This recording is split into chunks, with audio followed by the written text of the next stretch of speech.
We've been losing ships in the area. British intelligence thinks the Luftwaffe's presence on Assassinating might explain why. The Royal Navy dispatched a captured Italian freighter, the Orchidia, to investigate. She was equipped with the very latest radio interception equipment. The intelligence she gathered confirmed our worst fears. The Nazis have a new wonder weapon. Survivors from the destroyed ships have talked about a new kind of missile. Radio controlled from the plane that launched them. These rockets can track our ships with lethal accuracy. The Orchidia's job was to monitor Luftwaffe radio transmissions and find out what the Germans are up to. Even if that meant making the ultimate sacrifice.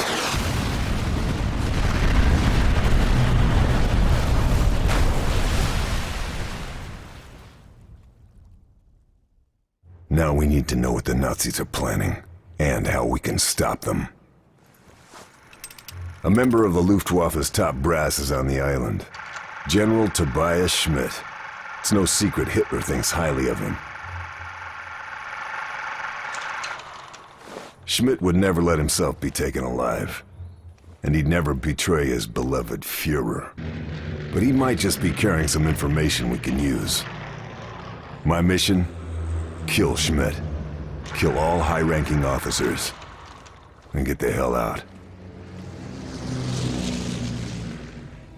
Howdy folks, hope you're enjoying your weekend and welcome to Sniper Elite 4. Game's been out quite a while. Well, it hasn't been out that long, but I didn't rush out and get it the second it was released. I've waited until the Steam Summer Sale, so hold on a second. Let me just quickly stick a knife into this guy's heart. Wrong place, wrong time, Fritz. I've always had a bit of a soft spot for the Sniper Elite series, even though I'm a dirty, filthy, disgusting scrub lord and I play them on easy difficulty. I like that about the game though, the way... Well, you can play it on casual arcade difficulty, for example, which is what I'm doing, and there's no bullet drop whatsoever, there's no ballistics. Wherever the crosshairs of your scope are, that's exactly where the bullet is going to go. If you up the difficulty settings, however, ballistics start to take effect. You have to, for example, estimate the range to target, even on normal difficulty, one up from dirty, filthy scrub lord difficulty setting, which is the way I play it. But you have to estimate the range to target, and then adjust your sights accordingly in order to stand a chance of scoring any kind of accurate kills. The thing I've always liked about the game, though, is the meticulous planning that goes into setting up the shots. Or at least it should, because what tends to happen, well, here we go, let's just talk through it. For the moment, I have to assassinate General Schmidt, kill 4, these are optional objectives, kill 4 German officers, and destroy all of the cameras, there's one down there, that they have been using to film the new radio-controlled missile. The island is swarming with German soldiers, and all kinds of things that blow up if you put bullets into them, like for example the fuel tank of that truck over there. Right now we're just using the binoculars in a fashion that should be completely familiar to anybody who's played any of the Sniper Elite games prior to this one. Anybody who's played Ghost Recon Wildlands, for example, you mark the targets with the binocular, and then you attempt to kill as many of the targets as possible in as stealthy a way as possible until everything goes to rat shit and it just turns into a run and gun arcade game. But that's part of the fun. It's certainly possible to complete every single objective without once giving your position away. It's highly unlikely, but it's certainly possible. My playthrough, this by the way is the second time I've played through this particular mission here on Assassinating. The first time was a bit of a cluster, so I'm having another go, this time for YouTube, hopefully in a slightly more professional fashion. This second playthrough of this mission, this is the starter level by the way, And it's absolutely huge. It took me an hour and 9 minutes to complete. Now, if you were to play through doing it properly, ensuring that every time you make a kill, the alarm never gets raised, waiting for the Ju-87s to fly overhead to mask the sound of your shot, for example, creeping up and doing stealth knife and pistol kills, it would probably take you 3 hours to complete the starter level of Sniper Elite 4. Ain't nobody got time for that. So it's going to get loud at several points throughout the course of this particular playthrough. Now, am I going to sit and wait for the Ju-87s to pass overhead to mask the sound of my first shot? Am I going to attempt to drop as many of the patrols as possible, or am I just going to put a bullet into something that's going to make a very, very big explosion? What do you think?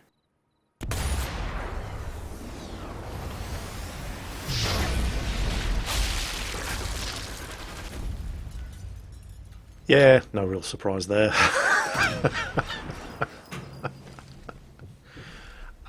You get experience for all this, by the way.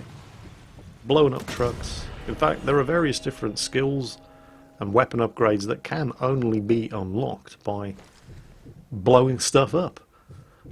It's not my fault. I mean, the game's making me do it. When stuff gets loud, however, the game does at least have mechanics in play to compensate for it, because it's fairly inevitable at some point that you're going to have to start making loud noises. So, if you have a look at the rotating triangular icon on the minimap, it's just updated to my exact position. That was the guards triangulating my position. And they're now moving in. Here they come. Whoa, bugger. That was a little closer than anticipated.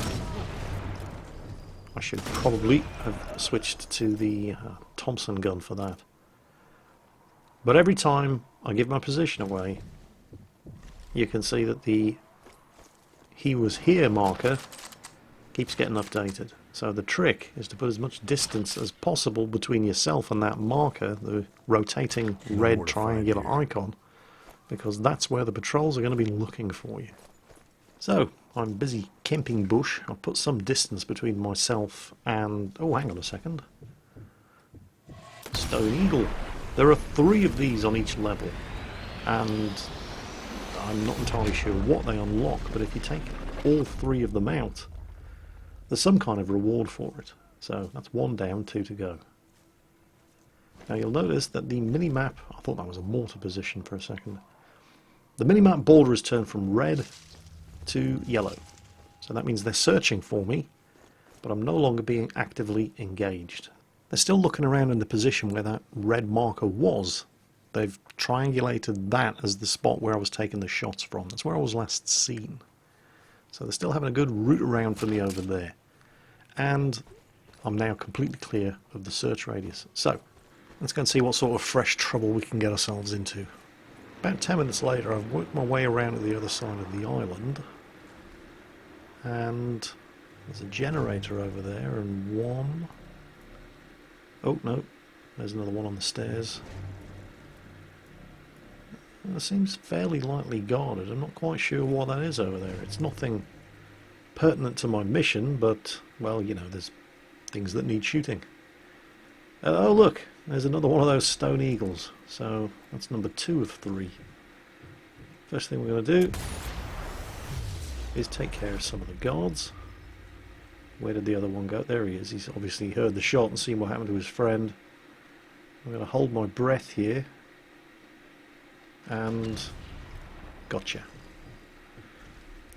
This is another fairly important game mechanic. Not so important on easy difficulty, because there are no bullet ballistics. The shot goes exactly where the crosshairs are when you pull the trigger. However, when you're playing on harder difficulty settings, it's an invaluable tool. You basically hold your breath, and you go into a sort of bullet time mode where time slows down and you get a much more accurate shot at the target, providing, if you're playing on higher difficulty settings, you've estimated the range to the target correctly and set your sights accordingly. One of the secondary objectives for this starter mission is to assassinate 4 German officers, and they're sort of scattered in various different places all around the island, but one of them is right down there in that little harbour, and that's him hiding behind the fuel drums. There he goes. Yeah, pick a better hiding space, Werner. I love this game. Of course, if you're determined to do things properly, you do have various different tools at your disposal for those stealth kills, one of which is the well rod pistol. And this is it. It is, however, kind of inaccurate, very short ranged, and unless you get a headshot, it's going to take more than one bullet to put somebody down. It was a real pistol, by the way. It was developed by the British during World War II for Special Operations Executive and the American OSS and resistance groups. It was a very, very quiet, bolt-action, magazine-fed, suppressed pistol. The pistol had a maximum effective range of 25 yards, but, well, it was really only supposed to be used at ranges much, much shorter than that, like 5 yards or less. In fact, the barrel was cut away so that it could actually be fired effectively in direct contact with the target, and used under those kind of circumstances. Oh, hang on a second. Trying to get myself some submachine gun kills here, again, for another unlock. But used in direct contact with the target, it would have been all but silent. Practically all that would have been heard would have been the click of the hammer dropping. It was a bolt-action pistol as well. Despite being magazine-fed, it had to be cocked manually between each shot. It was a very, very quiet weapon. Just to put it into perspective for you, if you were firing a 30-06 rifle, like the Springfield 1903, for example, somebody standing 1 metre away from you would hear that gunshot registering at about 170 or more decibels. The well rod, by contrast, was only 73 decibels, which is not that much louder than the sound of your television set in a living room. Very, very quiet weapon.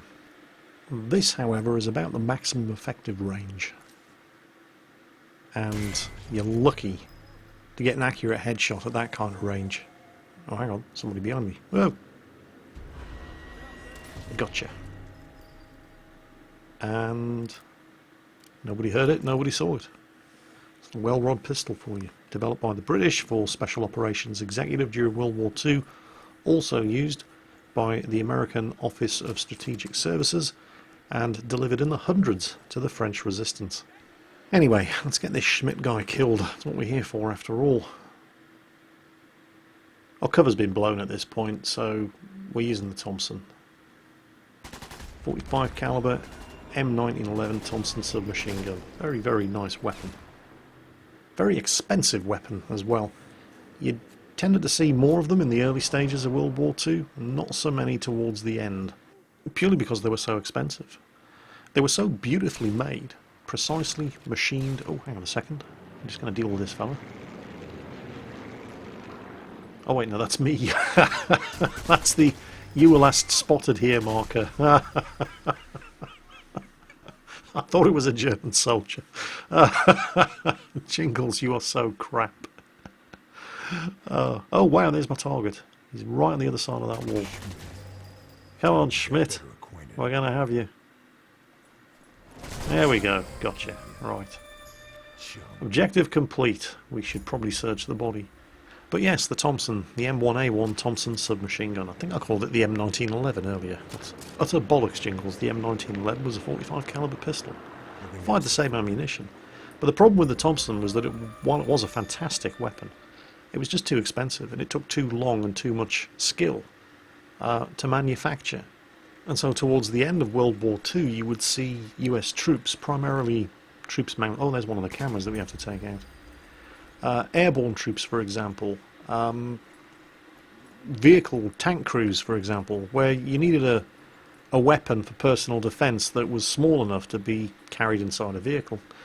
Rather than issuing them with Thompson guns, they would issue them with the M3 grease gun, which was a piece of junk. But it was cheap, and they could churn out thousands of them very, very quickly. I mean, if you look at the Thompson, it was expertly machined, it had a walnut grip, it had a walnut stock. It was a beautiful piece of kit, and you look at the M3 grease gun and it was a cheap mass-produced piece of junk. It was made out of stamped metal. There was very little machining had gone on in its construction, but it was cheap. They could build it quickly, it didn't require skilled labour to manufacture, and it got the job done. Same deal with the British Sten. The Sten was terrible, it looked like a drain pipe with a magazine sticking out of the side, but it got the job done. And it was cheap, and cheap was important when you're in the 4th and 5th year of World War. And the British Army, for example, is no longer a small, highly trained, professional volunteer force. Instead, you've got conscription going on, and you've got lots and lots of troops that have to be equipped very, very quickly. And weapons like the Sten and the grease gun, while they were never going to win any beauty contests, and you didn't want to drop a loaded Sten and be in the same room because it would probably go off and empty the magazine. But they were cheap, if not terribly reliable, but you could make them by the bucket load, and that was fairly important at the time.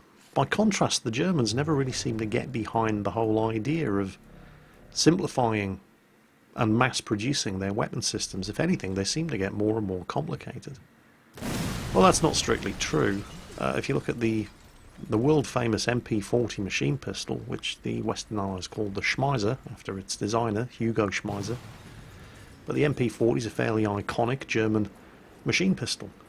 And it was, admittedly, a simplified and slightly cheaper to produce version of the MP38 machine pistol, which itself was a cheapened and slightly easier to produce version of the MP36 machine pistol.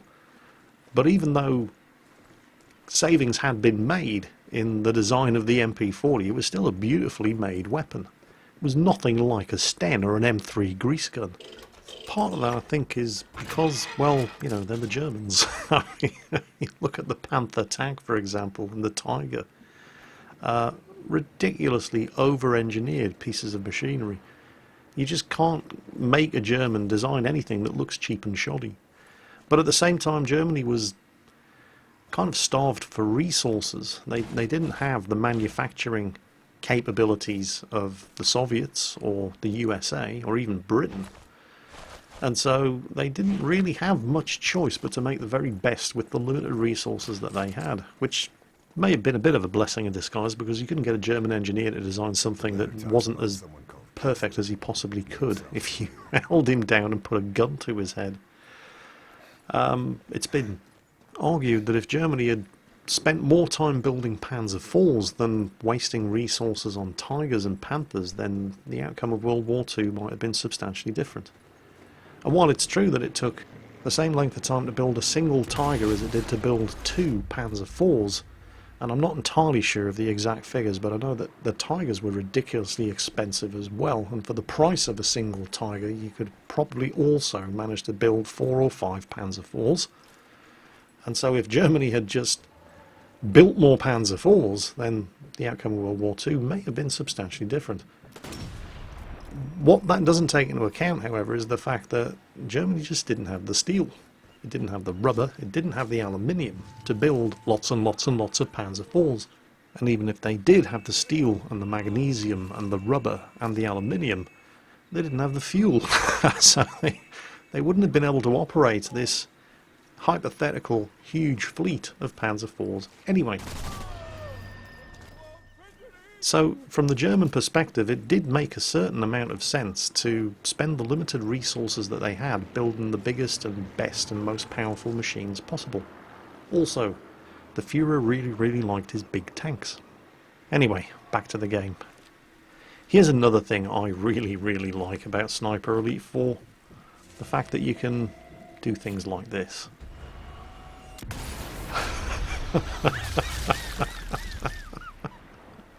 Go on, be honest.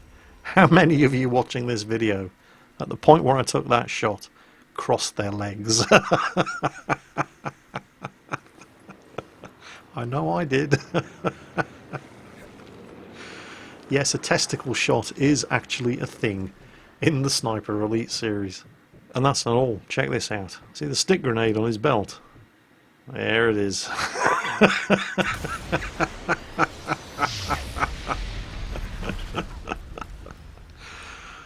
Oh, you've got to love a game that lets you get away with stuff like this. And the kill camera, of course, has got to be one of the outstanding features of the Sniper Elite series as well.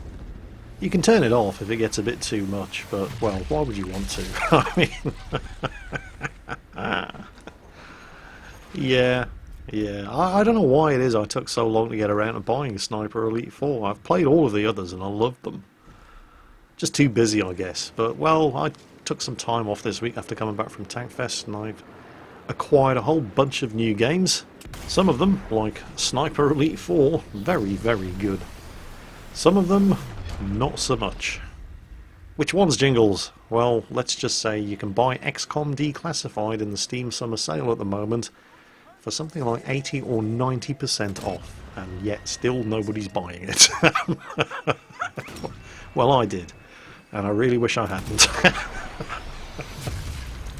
Even at the price of £3, it was either $2.99 or $3.99, and I still feel cheated. It's not a very good game. But no regrets in buying Sniper Elite 4. This is a lot of fun. And with that final camera destroyed, that's the final optional, secondary, and all of the primary objectives complete. So this mission is done. And it only took an hour and 9 minutes. You've obviously been watching the heavily edited highlights. But remember, I was running around like a bull in a china shop here, just not really caring about all the noise I was making. If you were to try to do this properly and actually stealth kill everything, I don't think you'd get an awful lot of change out of 3 or 4 hours of gameplay. And this is just the first level of the game. And then, of course, there's multiplayer and co-op on top of that. So you definitely get your money's worth out of Sniper Elite 4. And I'll probably be doing some more of these videos. In fact, I may even man up, increase the difficulty setting, and show you what it's like when you have to calculate bullet drop and estimate range and all sorts of good stuff. It'll probably all go horribly wrong. But it should at least be amusing. So that was Sniper Elite 4, one of my recent acquisitions during the very short break that I took from YouTube after coming back from Tankfest. I hope you've enjoyed it. I hope you're having a great weekend. And as always, take care, and I'll catch you next time.